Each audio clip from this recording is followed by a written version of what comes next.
Mettons-nous donc en présence du Seigneur et adorons son Saint-Nom. Nous sommes réunis au nom du Père, du Fils et du Saint-Esprit. Amen. Seigneur, nous te bénissons et nous te rendons grâce. Merci pour le privilège que tu nous fais de nous rassembler en ton nom. Ce soir, Seigneur, sois et demeure au milieu de nous comme le Maître que tu es. Enseigne-nous ta parole. Touche nos cœurs par ta parole. Transforme nos vies par ta parole qui est esprit, qui est vie. Et redonne vie, Seigneur, à chacun d'entre nous.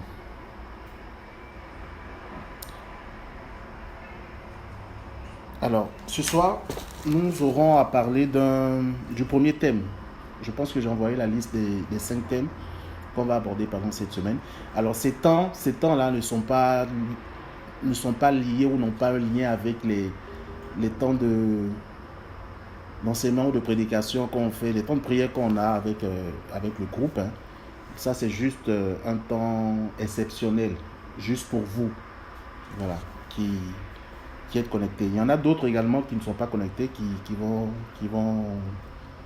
avec lesquels je vais m'entretenir demain. Donc aujourd'hui, le premier thème qu'on va aborder dans cette série, toute cette semaine, c'est comment marcher dans la lumière ou comment marcher comme un enfant de Dieu. Je ne sais pas si vous avez de quoi noter à côté. Si vous avez de quoi noter, n'hésitez pas. Je pense que vous devriez avoir même de quoi noter. Voilà. Donc, comment marcher en tant qu'enfant de Dieu ou comment marcher dans la lumière. Je ne vais pas trop m'attarder. Je vais aller assez rapidement pour ne pas prendre trop de votre temps. Si vous avez votre Bible, vous pouvez noter déjà ce passage, ouvrir déjà la Bible au premier livre, première épître de Saint Jean. Première épître de Saint Jean, à partir du chapitre 2,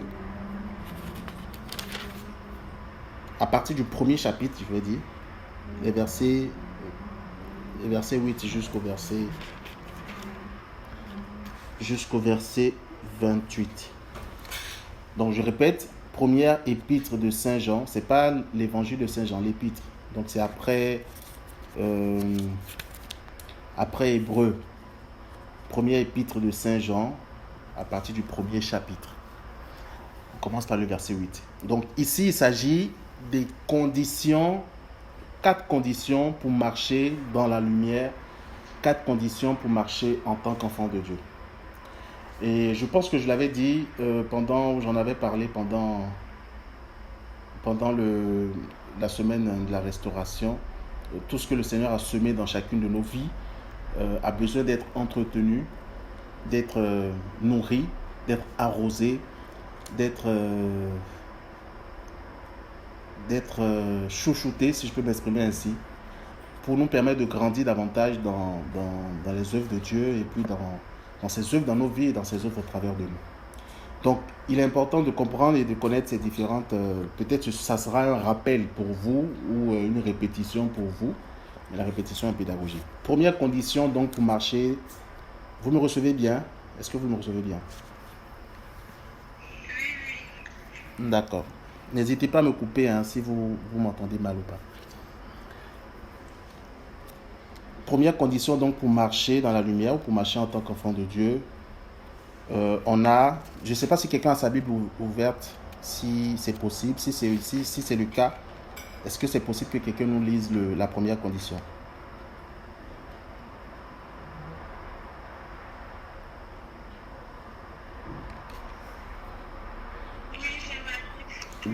D'accord.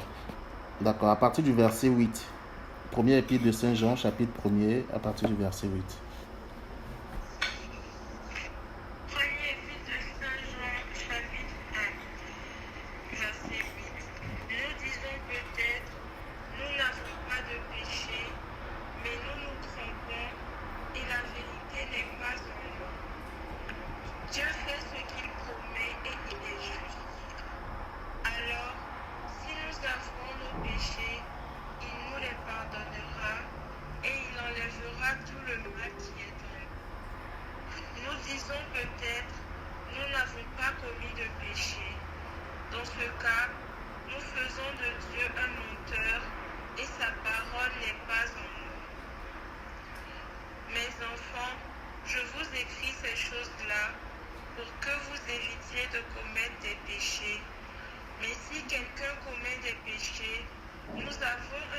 sœurs devant le Père. C'est Jésus-Christ le juste. Lui, il s'est offert en sacrifice pour que Dieu pardonne nos péchés. Et Dieu pardonne non seulement nos péchés à nous, mais aussi les péchés du monde entier. Si nous gardons les commandements de Dieu, nous savons que nous connaissons Dieu. Si quelqu'un dit « Je connais Dieu », mais s'il n'obéit pas à ses commandements, c'est un menteur. La vérité n'est pas en lui. Mais celui qui obéit à la parole de Dieu, son amour pour Dieu est vraiment parfait. Ainsi, nous savons que nous sommes unis à Dieu. Si quelqu'un dit « Je reste uni à Dieu », il doit vivre comme Jésus-Christ a vécu. Amis très chers, ce n'est pas un commandement nouveau que je vous écris, c'est un commandement ancien. Amen. Merci beaucoup. Tu liras la deuxième condition tout à l'heure, mais je fais d'abord un petit commentaire rapidement. Alors, ce qu'elle vient de lire, c'est la première condition et le titre, ou plutôt le titre de cette condition, c'est « Rompre avec le péché ». Donc, je répète, la première condition pour marcher en tant qu'enfant de Dieu ou pour marcher dans la lumière, c'est de rompre avec le péché. Alors, je ne vais pas trop m'étaler, je vais le faire court. Rompre avec le péché parce qu'on sait tous que le péché est ce qui nous éloigne de Dieu. Le péché est source de mort pour nous. La Bible dit, le salaire du péché, c'est la mort. Et lorsqu'on parle de mort, on parle de tout ce qui est ténèbres. On parle de tout ce qui est souillure. On parle de toute œuvre de mort. La première définition de la mort, d'ailleurs, Dieu le disait, Yahvé le disait à Adam et Ève, le jour où vous mangerez de ce fruit, vous mourrez. La première définition de cette mort, c'est la séparation de l'homme et de Dieu. C'est pour ça que, je ne sais pas si vous l'avez déjà expérimenté, moi je l'ai déjà expérimenté, je pense que tout le monde l'a déjà expérimenté. Lorsque nous sommes dans le péché, il est parfois difficile pour nous, où on a du mal à prier, parce que le péché a pour but, l'un des buts du péché, c'est de nous séparer, déconnecter de Dieu. C'est pour ça que Jésus nous a réconciliés au Père par son sacrifice à la croix. Donc, rompre avec le péché est capital, c'est primordial, c'est indispensable. Parce que toutes les fois où nous allons être dans le péché, nous allons nous lier à la mort et nous lier à toutes les œuvres de mort. Lorsqu'on parle des œuvres de mort, il y en a plusieurs. La maladie est une œuvre de la mort. Les persécutions démoniaques ou possessions démoniaques sont des œuvres de la mort. Toute forme de stérilité. Et la mort par excellence, c'est l'enfer. Et la définition même de la mort, c'est la séparation de l'homme et de Dieu. Donc, toutes ces différentes œuvres, puisque le salaire du péché, c'est la mort, on comprendra pourquoi Jésus a dû mourir à la croix pour nous sauver. Parce qu'il a endossé en fait la conséquence de nos péchés. Le salaire qui était le nôtre, les conséquences qu'on devait nous payer, porter à cause de notre désobéissance, à cause de notre péché, c'est de ça que lui s'est chargé en mourant à la croix. C'est pour ça qu'il a souffert autant. Donc toutes les souffrances qu'il a connues sont des œuvres de la mort. La mort par excellence à la croix ne sont rien d'autre que notre péché dont il s'est chargé. Et donc tout ça, il est important que nous puissions rompre avec le péché, que nous puissions sortir de toute vie qui nous conduit au péché. Et c'est la première condition pour marcher dans la lumière. C'est pour ça que Jésus dira à ses disciples dans l'un de ses évangiles que ce ne sont pas ceux qui disent Jésus qui entreront dans le royaume des cieux, mais ce sont ceux qui font la volonté de son Père. En d'autres termes, ce sont ceux qui obéissent à sa parole. Et parfois, obéir à la parole de Dieu n'est pas chose facile. On va se dire la vérité. Parfois, obéir à la parole est parfois difficile. Obéir à Dieu, c'est parfois difficile parce qu'il y a des choses que Dieu va nous demander de faire qui sont conformes à ce à quoi nous aspirons. Il y a des fois aussi, Dieu va nous demander de poser des actes ou de faire des choses qui ne sont pas toujours ce qu'on veut, ce qu'on souhaite. Et dans ces conditions, ça peut être difficile pour nous de poser ces actes. Jésus lui-même a expérimenté cela parce que ce n'était pas difficile pour lui d'aller à la croix. Ce n'était pas, facile pour lui d'aller à la croix, mais il l'a fait par obéissance. Donc l'obéissance à Dieu ou plutôt la désobéissance à Dieu est la définition du péché. Parfois, lorsqu'on parle du péché, ce n'est pas forcément le mensonge, le vol, mais c'est toute forme de désobéissance à Dieu, parce que la désobéissance à Dieu est un péché. C'est pour ça que la parole de Dieu nous dit que c'est par la désobéissance d'Adam et Ève que le péché est rentré dans le monde, dans l'humanité, et c'est par l'obéissance de Jésus que nous avons été réconciliés à Dieu. Donc, première condition, chère sœur, il n'y a que des femmes ici, c'est curieux. Première condition, c'est de rompre avec le péché. Voilà. Maintenant, rompre avec le péché, cela ne se fait pas par nos propres forces. Dans ce passage que la sœur Kelly vient de lire, il est écrit que si vous péchez, lorsque nous péchons, le plus important n'est pas de rester à terre lorsque nous péchons.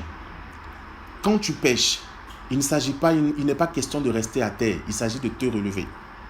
Parce que oui, nous devons rompre avec le péché, c'est un combat, d'accord? Dans ce combat, Dieu vient à notre secours. Mais il peut arriver parfois qu'on tombe dans le péché. Mais lorsque tu tombes, qu'est-ce que tu fais? Est-ce que tu restes assise? Est-ce que tu restes couché? Est-ce que tu restes à terre? Ou est-ce que tu te relèves? C'est là la chose, c'est là où tout va se jouer.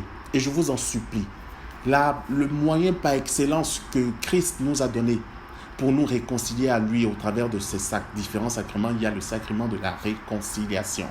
Donc lorsque vous péchez, lorsque vous tombez dans un péché, ne restez pas à terre, ne restez pas à traîner là, allez rapidement vous confesser. Normalement, vous devez vous confesser, si possible, une fois par semaine. Si ce n'est pas possible, confessez-vous 2 fois par semaine. Vraiment, si vous n'avez pas du tout le temps, confessez-vous, je reprends, confessez-vous une fois par semaine. Si ce n'est pas possible, faites-le 2 fois par mois. Si vraiment vous n'avez pas le temps, faites-le 1 fois par mois. Au moins, au minimum, 1 fois par mois. Et lorsque vous voulez faire une bonne confession, vous devez d'abord faire au préalable à la maison la repentance. Donc, vous faites la liste des péchés que vous avez eu à commettre. Vous demandez pardon au Seigneur pour ces différents péchés. Et puis ensuite, vous allez vers un prêtre et vous faites votre confession. Voilà. Ensuite, il vous donnera la pénitence, vous faites votre pénitence et fin de citation. Il est très important parce que lorsque nous demandons pardon au Seigneur, Dieu pardonne nos péchés, mais lorsque nous allons confesser nos péchés, il efface nos péchés. Vous voyez la différence? Il efface nos péchés. C'est comme si notre baptême est rafraîchi. C'est comme si on vient de se faire baptiser. Et donc, cette parole qui dit que celui qui pêche est esclave du péché, on comprend qu'au travers du péché, il y a des liens qui nous lient au malin et aux œuvres du diable. Et ces chaînes-là, spirituelles, nous maintiennent dans un gouffre et dans les ténèbres. Si donc je pêche et que je ne vais pas me confesser, vous imaginez bien que ces chaînes vont se multiplier au travers des différents péchés que je commets. Et la Bible nous dit que le juste pêche 7 fois par jour. Nous péchons en pensée, en parole, par action et par omission. Même ce que j'oublie de faire est péché. Raison de plus pour qu'on puisse se confesser au maximum. Donc, si je me confesse au maximum, toutes ces chaînes, Dieu les coupe, Dieu les brise, Dieu les traite le péché par sa bénédiction qu'il me donne et en me pardonnant, mes péchés sont effacés. Dès l'instant où le prêtre dit « Et moi, je te pardonne tes péchés au nom du Père, du Fils et du Saint-Esprit », fin de citation, les péchés sont pardonnés, sont effacés. Donc, il est important que nous puissions, toutes les fois où nous péchons, aller nous confesser. Toutes les fois. Donc, faites-le vraiment, prenons ça au sérieux. Ça, c'est la première condition. Rompre avec le péché. Maintenant, petite parenthèse, je pense avoir déjà demandé à certains d'entre vous, à certains de vous, ou même à tout le monde, si je ne me trompe pas, si vous avez des péchés dans lesquels vous êtes en ce moment, qui sont un peu difficiles pour vous, ou desquels vous avez du mal à sortir, n'hésitez pas à les partager avec moi. Il y a des péchés pour lesquels il est nécessaire d'apporter un suivi ou peut-être une prière particulière. Il y a des péchés qui vont nécessiter même des prières de libération ou de délivrance. Voilà, donc tout va dépendre du péché ou des péchés dans lesquels peut-être vous êtes encore. N'hésitez pas à partager et puis au besoin, les prières qu'il faudra que le Seigneur inspirera, on pourra les faire et au travers de ces prières, le Seigneur va vous libérer. Donc ceux qui ne m'ont pas encore envoyé, voilà, qui n'ont pas encore fait ce travail, n'hésitez pas à le faire le plus tôt possible. Deuxième condition, c'est observer les commandements, principalement celui de la charité. Deuxième condition pour marcher dans la lumière ou marcher en tant qu'enfant de Dieu, observer les commandements, principalement celui de la charité. Je vais vous inviter après à reméditer ce passage, d'accord? Parce que pour aller un peu vite, on ne va pas tout lire, mais je vous invite à aller reméditer ce passage. Je lis rapidement les premières phrases. À ceci, nous savons que nous le connaissons, si nous gardons ses commandements. Qui dit je le connais, alors qu'il ne garde pas ses commandements, est un menteur. Et la vérité n'est pas en lui. Mais celui qui garde sa parole, c'est en lui vraiment que l'amour de Dieu est accompli. À cela, nous savons que nous sommes en lui. Celui qui prétend demeurer en lui doit se conduire à son tour comme celui-là s'est conduit. Donc, dans la deuxième condition, c'est, je répète encore, observer les commandements, principalement celui de la charité, c'est-à-dire l'amour. Le premier commandement que Dieu nous donne, c'est l'amour, est basé sur l'amour. Et donc, il s'agit ici de marcher dans la parole de Dieu. Dans le premier commandement, il s'agit de rompre avec le péché. Dans le deuxième commandement, il s'agit d'observer sa parole, de marcher selon sa parole, de marcher selon ses commandements. Et le commandement par excellence qu'il nous a donné, c'est l'amour. Voilà, le premier commandement, tu aimeras le Seigneur ton Dieu de tout ton cœur, de toutes tes forces, de toute ton âme, et ton prochain comme toi-même, pour le deuxième. Donc, c'est pour ça que Jésus dira dans l'un de ces passages, ce ne sont pas ceux qui disent Jésus, Jésus qui rentreront dans le royaume des cieux, mais ce sont ceux qui font la volonté de mon Père. Faire la volonté de son Père, c'est marcher selon sa parole. Donc, il nous faut non seulement rompre avec le péché, mais également marcher selon sa parole. Ça, c'est la deuxième condition. Troisième condition, se garder du monde. Toutes les conditions que je vous donne sont dans la Bible. C'est dans le passage que j'ai cité préalablement. Donc, vous pourrez reméditer ce passage. Troisième commandement, se garder du monde. Je vais rapidement lire ce qui est dit en quelques phrases. Je vous écris, petit enfant, parce que vos péchés vous sont remis par la vertu de son nom. Je vous écris, Père, parce que vous connaissez celui qui est dès le commencement. Je vous écris, jeunes gens, parce que vous avez vaincu le mauvais. Je vous ai écrit, petit enfant, parce que vous connaissez le Père. Je vous ai écrit, Père, parce que vous connaissez celui qui est dès le commencement. Je vous ai écrit, jeunes gens, parce que vous êtes forts, que la parole de Dieu demeure en vous et que vous avez vaincu le mauvais. N'aimez ni le monde, ni ce qui est dans le monde. Si quelqu'un aime le monde, l'amour du Père n'est pas en lui, car tout ce qui est dans le monde, la convoitise de la chair, la convoitise des yeux et l'orgueil de la richesse, viennent non pas du Père, mais du monde. Or, le monde passe avec ses convoitises, mais celui qui fait la volonté de Dieu demeure éternellement. Alors, dans cette troisième condition, il s'agit de se garder du monde. Je pense que tout le monde a déjà entendu cette parole, et ne vous conformez pas au siècle présent, soyez renouvelés par l'Esprit. Se garder du monde, c'est quoi? C'est ne pas vivre selon la loi du monde, ne pas vivre selon les prescriptions du monde, ne pas vivre selon la tradition du monde, parce que le monde est animé par un esprit que Jésus appelle l'esprit du monde. Il s'agit ici de Satan. Et donc l'esprit du monde a pour but justement de détourner les enfants de Dieu de la vérité, de les détourner de tout ce qui a rapport avec Dieu et de pouvoir les piéger au travers de tout ce qu'il y a dans le monde. Aujourd'hui, je donne des exemples. Se garder du monde revient à ne pas vivre comme des païens. Parce que Jésus disait dans sa parole que je suis dans le monde, mais je ne suis pas de ce monde.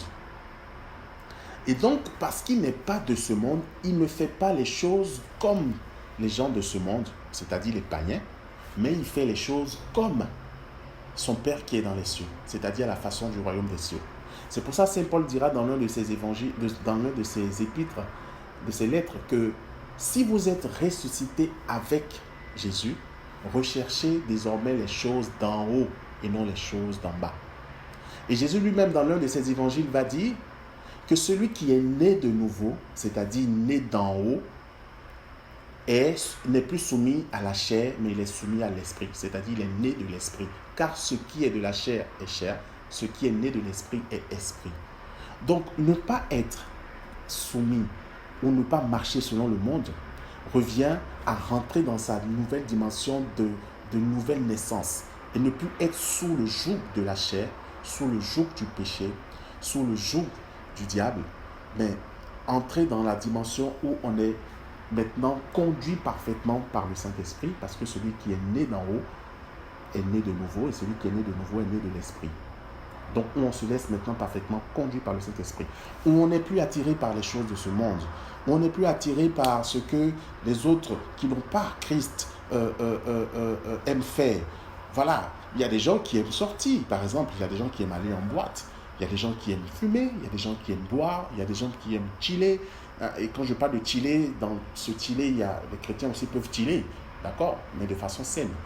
Mais quand je parle de chiller à la façon du monde, fumer, se droguer, se saouler, et tout un ensemble de choses. Aujourd'hui, dans le monde, on voit comment l'esprit du monde a orienté et la perversion dans ce monde, au point où même quand vous voyez, il y a des personnes qui s'habillent très mal.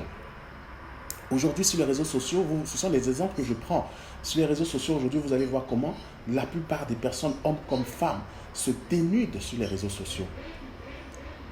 Avant, ça se voyait beaucoup plus avec les femmes, mais aujourd'hui, les hommes même ont commencé à faire ça. Se dénuder sur les réseaux sociaux, se dénuder dans leur façon de s'habiller. On dit c'est la mode. Mais la mode, qui sont ceux qui sont derrière ou qui créent la mode? La plupart de ces personnes ne sont pas des personnes qui sont en Christ. Donc, il y a tout un ensemble de choses. Regardez aujourd'hui dans le monde. Avant, il est écrit dans la parole de Dieu, ne vous asseyez pas à la table des moqueurs. S'asseoir à la table des moqueurs est un péché. Parce que c'est se moquer de son frère. Et Dieu, ça fait partie des interdictions. Mais aujourd'hui, il y a même des émissions où les gens s'asseyent pour se moquer des autres. Il y a des émissions où les gens s'asseyent pour faire le commérage. Hein? Il y a des émissions même qu'on appelle people polémiques aujourd'hui en Côte d'Ivoire. Bref, vous voyez, ce sont des exemples pour montrer à quel point aujourd'hui le monde est vraiment dirigé par le diable. Et se laisser se conformer à tout cela, ça sera tomber dans l'erreur. Vous connaissez les réseaux sociaux. Les réseaux sociaux, c'est une bonne chose.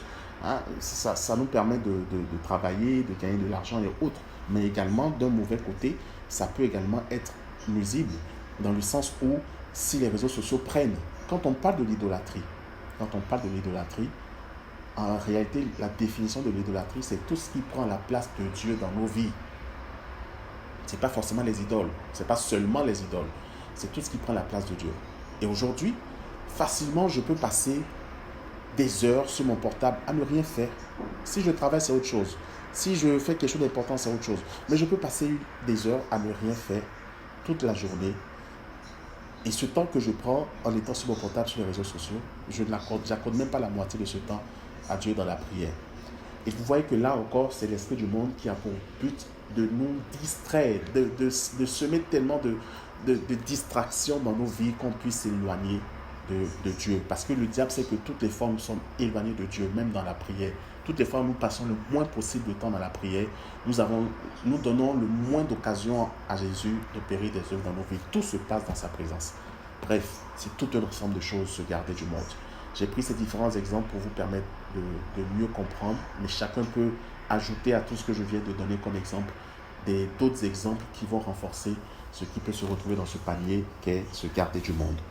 C'est ça la troisième condition, pour marcher dans la lumière et pour marcher en tant qu'enfant de Dieu.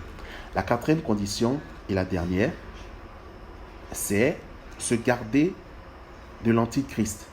Mais c'est écrit ici, se garder des antichrists. Je vais lire la définition, je vais seulement lire la définition de l'antichrist qui est donnée ici à partir du verset 22. Qui est le menteur, sinon celui qui nie que Jésus soit le Christ? Le voilà l'antichrist. Il nie le Père et le Fils. L'antichrist, donc, selon cette définition des Écritures, c'est celui qui nie que Jésus est le Seigneur. C'est celui qui nie que Jésus est le Christ. Et la quatrième condition dit se garder de l'antichrist. Ça veut dire qu'il faut, et je vais prendre ce passage de Jésus, cette parole de Jésus dans les évangiles, qu'il exprime aussi bien, dans laquelle il va dire, si ton bras droit te conduit au péché, coupe-le. Si ton œil gauche t'entraîne au péché, arrache-le. Vaut mieux rentrer soit manchot ou soit borgne dans le royaume des cieux que de ne pas y entrer. C'est pour dire quoi? C'est pour dire que tout ce qui peut te conduire au péché, radicalement, il faut te séparer de ça.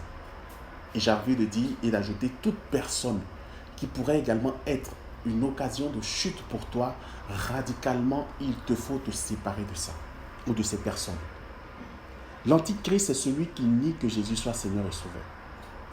Donc, si autour de toi, il y a des personnes, parce que nier que Jésus est Seigneur et Sauveur, ce n'est pas forcément le nier de façon verbale, mais c'est aussi dans les actes. S'il y a autour de toi des personnes que, quand toi-même tu regardes leur vie, tu te rends compte que ces personnes-là ne mènent pas une vie qui honore Dieu, mais cohabiter avec ces personnes pourrait représenter une occasion de chute pour toi.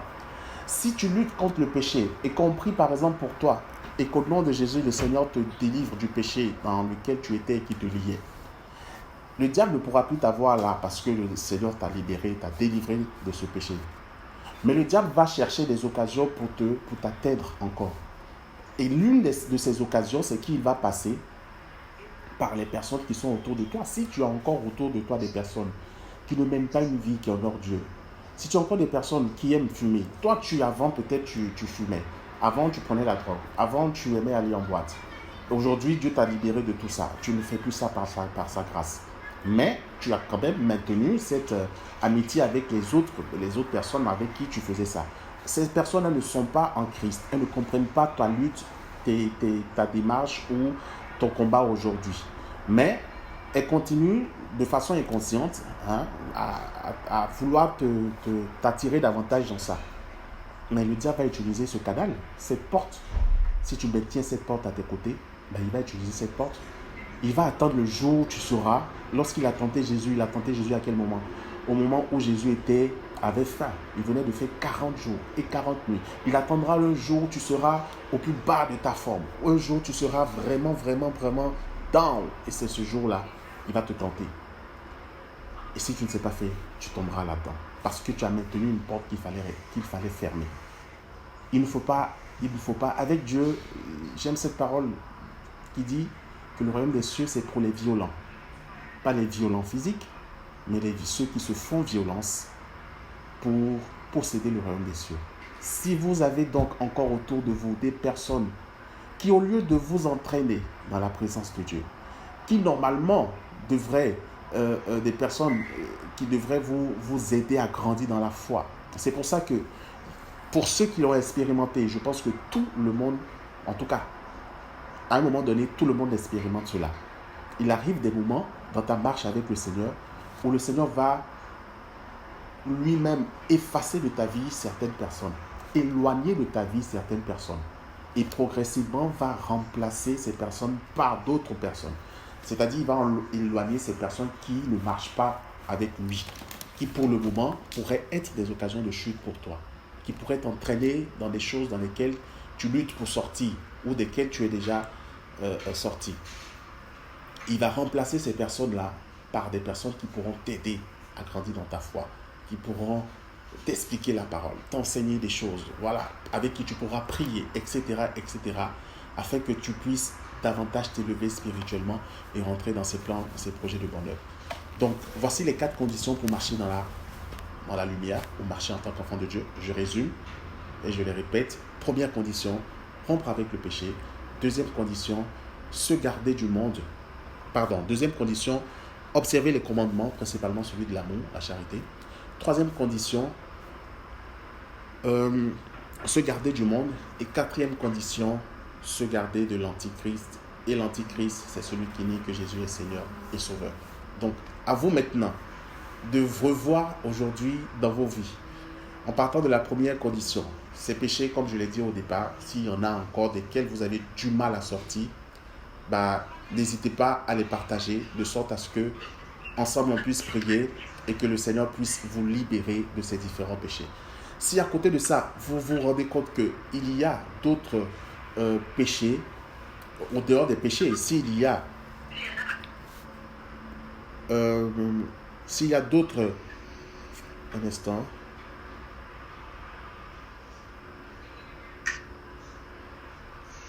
S'il y a au-delà des péchés, des personnes autour de vous qui pourraient, ou qui sont encore des personnes qui ne marchent pas vraiment avec le Seigneur et qui pourraient représenter des occasions de chute pour vous, qui pourraient être des occasions de chute pour vous, radicalement séparez-vous de ces personnes. Mettez de la distance entre ces personnes. Sinon, vous allez mener un combat et mal le mener. Et vous allez laisser ou donner la possibilité au diable, même s'il ne peut pas vous atteindre ici, de vous atteindre de l'autre côté. Voilà, je pense avoir fini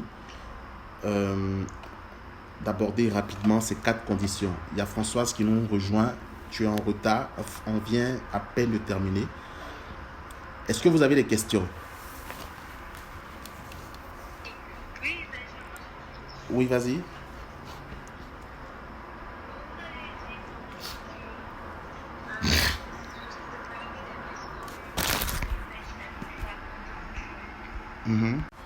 Infiniment, Seigneur, pour le privilège que tu nous as donné, pour ce que tu nous as enseigné ce soir, pour ta parole qui a touché nos cœurs comme une semence. Donne-nous, Seigneur, de voir cette semence fleurir en nous. Ta parole est esprit, ta parole est vérité. Et tu dis là où il y a l'Esprit de Dieu, là aussi il y a la liberté. Je prie, Père éternel, dans le nom puissant de Jésus, afin que par ton autorité, par ton Esprit Saint, par ta puissance et ta seigneurie, parce que tu as vaincu la mort et le péché pour chacun d'entre nous, ici rassemblés, que tu libères encore, Seigneur, cette onction pour libérer nos vies, pour briser toute chaîne qui nous liait encore à quelque forme de péché. Seigneur, nous ne luttons pas pour être libérés du péché, car tu nous as déjà libérés du péché par ton sang, par ton sacrifice. Et Père éternel, c'est ce sacrifice que je te présente ce soir pour la vie d'Oriane, de Kelly, de Sarah, de Glorieuse, de Florence, de Françoise, pour ma propre vie. C'est ce sacrifice que je te présente, Père éternel, et j'invoque ton sang qui a coulé, le sang de Jésus qui a coulé à la croix, sur chacune, Seigneur, de tes filles ici présentes, afin que par ta puissance, ton autorité et ton saint nom, ce sang et ce sacrifice viennent, Seigneur, les sortir définitivement de quelque forme de péché, les déconnecter de quelque forme de porte, Seigneur, ou de lien qui les maintenait encore captives. Que par ton intercession, Maman Marie, tes filles ici présentes soient totalement libérées de tout péché. Et que le péché n'ait plus d'emprise, Seigneur, sur leur vie. Au nom puissant de Jésus. Père éternel, je prie également que tu puisses fermer toutes les portes, qui sont des portes qui étaient ouvertes, que ce soit par des personnes autour ou que ce soit par d'autres formes de portes. Que ces portes soient maintenant fermées, car tu déclares, Seigneur, dans ta parole, que tu es celui qui détient la clé de David, et que toute porte que tu ouvres, nul ne peut la fermer, et toute porte que tu fermes, nul ne peut l'ouvrir. Alors, Seigneur Jésus, viens fermer toute porte qui conduisait, Seigneur, ou par lesquelles, Seigneur, le malin passait pour malmener la vie de tes filles. Viens fermer toute porte, viens briser toute chaîne, viens les libérer de tout péché. Au nom puissant et glorieux de Jésus-Christ Nazareth. Amen. Et continue, Seigneur, de nous amener de gloire en gloire. Amen.